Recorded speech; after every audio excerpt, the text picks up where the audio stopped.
Now at 6, a homicide investigation brings the SWAT team to a Joplin residence. Plus, a rural fire department in southeast Kansas gets a well-needed equipment donation. And Pitt State takes a trip back in time with a look at a more than 100-year-old printing process. The 4 states' most watched news starts now.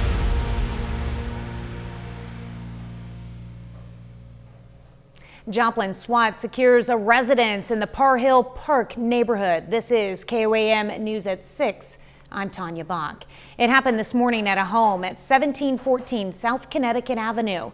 After SWAT secured the residence, the occupants came outside with their hands up. Authorities detained several individuals, and no injuries were reported.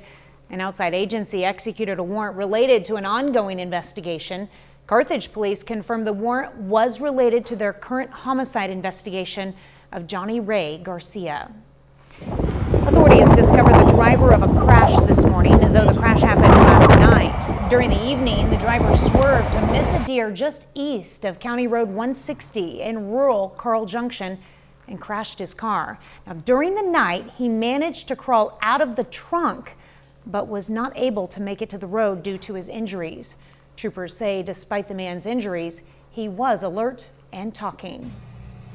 Chief Meteorologist Doug Heddy joins us now with a first look at weather. Well, it turned out to be a great day for us today. Temperatures all the way up into the mid 70s. Very windy as well. We have winds gusting 30 upwards to 40. They're calming down a bit. Still, northwest winds at about 10 to 15. We had a cold front that dropped through. So with that front, some cooler temperatures working in, and still a little bit of a breeze tomorrow. We're going to have northerly winds 10, 15, upwards of 20 miles per hour. They switch back out of the south on Sunday, and this helps our temperatures start to warm back up. Still nice, 68 Joplin, 68 in Pittsburgh out there right now, still 70s in our southern counties. Through the evening hours, it's Friday night if you want to get out, you got 60s, 50s, 40s, eventually into the upper 30s later on tonight. And we are going to get a few clouds behind this front kind of rotating through, but overall looking pretty good. We're going to look at the weekend forecast here in just a bit. Thanks, Doug. Many schools were closed last week due to severe weather, leaving districts with the challenge of making up those missed snow days.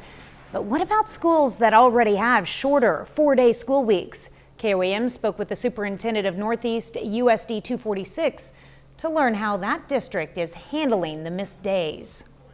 We do not have any alternative methods of instruction. We don't have that in our policies, so we just make up the days. I just think the best instruction is when the kids are in seat.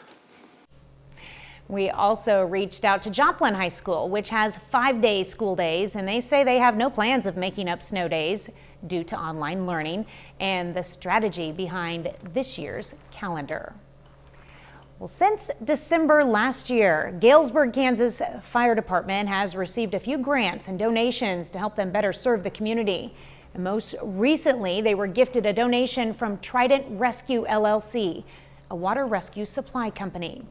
Trident donated $10,000 worth of equipment geared towards water rescue response, something the volunteer fire department lacks. They're planning to get their firefighters trained this summer so they can use the equipment and respond to water-related emergencies. This type of donation or grants that we can get, they're crucial for our operation to be able to continue to provide services to our taxpayers and even to the visitors that are in the area. And they received water rescue helmets, special boots, and more that will help them respond to water-related emergencies. Pitt State took a trip back in time today. University personnel got a chance to show off a 116-year-old printing process. It's part of a project the university is working on to present to the National Council of Public History Conference in March. The project is reproducing some of the historic little blue books used by the original plates from special collections. So this is a Vandercook press, and it is meant for large jobs, so it's like with the little blue books. So, and it was created in around the 1950s. There's a series of them. They no longer make these particular presses anymore. However, letterpress has seen a resurgence as of late. So there's a lot of letterpress printing that's happening within the printmaking community. Between 300 and 500 million little blue books were published out of Girard, Kansas between 1919 and 1978. We'll be right back. A nonprofit animal rescue in Joplin is facing community backlash over alleged conditions. On social media, photos from former employees of Golden Paw Pet Rescue are being shared, showing expired food and animals covered in feces. It prompted a surprise inspection from the Missouri Department of Agriculture. KOAM's Samantha Walker has more on what they found. In a social media post that's been shared more than 3,000 times, former Golden Paw Pet Rescue employee Autumn Holden publicly came forward with her concerns regarding the conditions at the facility. She posted photos of sick animals as well as feces-covered animals in crates. Most of the time when we went to them and said, hey, there's an issue, we got the answer of, we're a rescue, we're nonprofit, we can only do what we can do. The owner of Golden Paws says both her and the business have received an overwhelming amount of hate. They're not out to help animals. They're out to destroy somebody. And I'm in their view right now. Holden says she began documenting the conditions at Golden Paws to have proof before making a complaint to the state. The fact of the matter is, this girl took pictures of what she was supposed to clean up. Those pictures are everyday work for a kennel tech. Both Golden Paws and Holden confirmed she was terminated a week prior to going to social media. Holden says the termination came after she continued to bring concerns to the Golden Paws team. I was being loud and I was speaking my opinion and I was trying to make a change for these animals and they didn't like it. Shortly after she left Golden Paws, Holden filed a complaint with the Missouri Department of Agriculture. In a statement, Golden Paws says an inspection was done and, quote, no abuse or neglect was found. They said, quote, we are operating as normal and working hard to ensure proper care of our animals. Through a sunshine request, KOAM received the complaint inspection report from the State Department of Agriculture. That report shows an unannounced inspection was completed on February 21st. Inspectors found numerous violations, including exterior parts of a dog run with accumulated fecal matter believed to not be cleaned in days. Ice formed in dog water bowls indicating below freezing temperatures, when indoor temperatures need to be at least 45 degrees. Dogs in that section also did not have additional bedding despite the temperatures. Violations also included a lack of proper records for several animals, including important health observations. And on adoption paperwork, Golden Paws said they would administer necessary juvenile vaccines as part of the adoption fee without a licensed veterinarian on staff. The shelter was ordered to stop administering medications or vaccines without the authority of a licensed vet. Following the inspection on February 21st, the department has issued Golden Paw a letter of warning for repeat violations for which deadlines to correct passed. These are violations Golden Paws was informed of but have not adequately addressed. These include parts of the facility believed to be not structurally sound, excessive rust on the facilities creating jagged edges, and expired medication dating as far back as to 2017. We're not allowed to throw anything away. They want to use everything possible. And I understand that, being a nonprofit, using your resources, but there's a limit. The Department of Agriculture tells us they will be doing a follow-up at a later date to ensure those violations are corrected. There was no animal abuse and no neglect. Do we have problems here? Yes, we do. We have 60-year-old buildings that are always falling apart. I have a house that's falling apart, and they need work. An online petition with more than 4,000 signatures is calling for Golden Paws to shut down. But that's not what Holden wants to see happen. We need their rescue. We need the space. I don't want to take them down and take away another resource, but I don't want them to keep running the way that they are.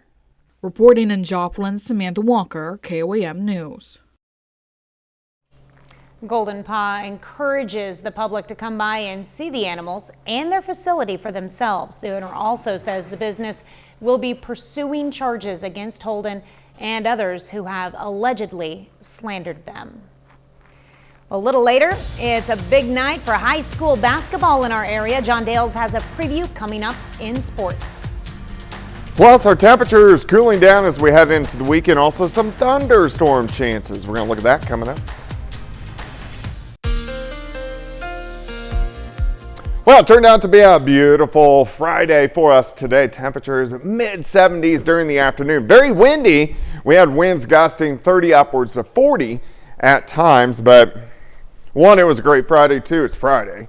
So heading into the well, I guess we are in the evening hours. Great shot. Cornell Arts and Entertainment looking northeast through downtown. Looks pretty good.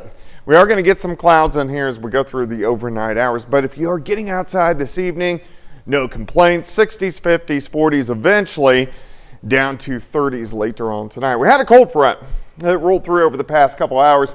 The colder air is lagging behind a little bit, so we have a fantastic evening sitting into the upper 60s to lower 70s. Looks great. Here's 7th and range line, 68. Westerly winds at about 5 to 10. And those winds are coming down a bit compared to what we had earlier today. Now out of the northwest at about 10 to 15.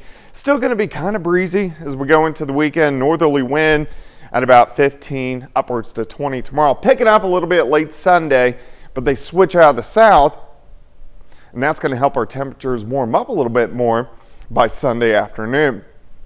All right, pretty much clear skies. Have a little band of clouds kind of working through later on tonight. Besides that, a whole bunch of nothing going on.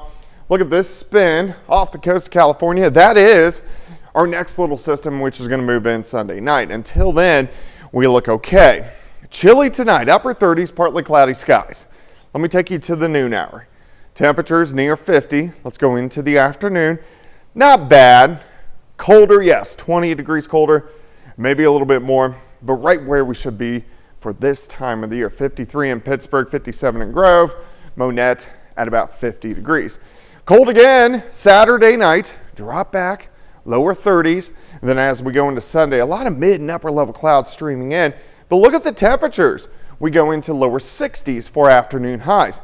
Clouds increase. Now we move into Sunday evening. Some scattered showers and thunderstorms back to our south and to our west. These are going to push in. They're going to be very hit and miss, but we are going to have scattered showers and some rumbles of thunder. Nothing strong, nothing severe, and that is system number one. For the weekend, 53 Saturday, 62 on Sunday, of course, warmer on Sunday. All right, let's look at next week. We have those three systems. The first one, late Sunday. Second one, stronger, rotates in on Tuesday. Notice a little bit of a tilt back toward northwest. We call that a negative tilt, which will produce severe weather on that southeast side, just to our south. This system rotates out. Third system drops in late next week. So it's pretty active as we go through next week. Our best chance for thunderstorms with system number 2 is going to actually be Tuesday morning, but due to the timing, that puts that severe threat when the instability is a little bit higher on Tuesday afternoon off to our south and to our east. But of course, we'll keep our eyes on 53 for us tomorrow, 62 on Sunday, 70 on Monday, 66 on Tuesday, down Wednesday, back up by Friday. But those rain chances Monday, Tuesday, Friday of next week. You think that Friday system might, I saw some white in there. Was there any chances of snow with that one? It's possible. We'll watch it. Oh, that'd be cool. Yeah. All right, thanks, Doug. Still ahead, Pittsburgh State Baseball tries to take down the number 4 team in the country. And New Heights and Diamond Boys basketball square off in the district championship. John Dales has those stories and more up next in sports. It's a beautiful day for baseball here in the 4 states. Both of our local college teams are on the road, though, in MIAA country. Pittsburgh State and Missouri Southern, both of them are ranked inside the top 25 of the most recent national poll. Pittsburgh State is the number 20 team in the country. Gorillas go on the road to play 4th-ranked Central Missouri.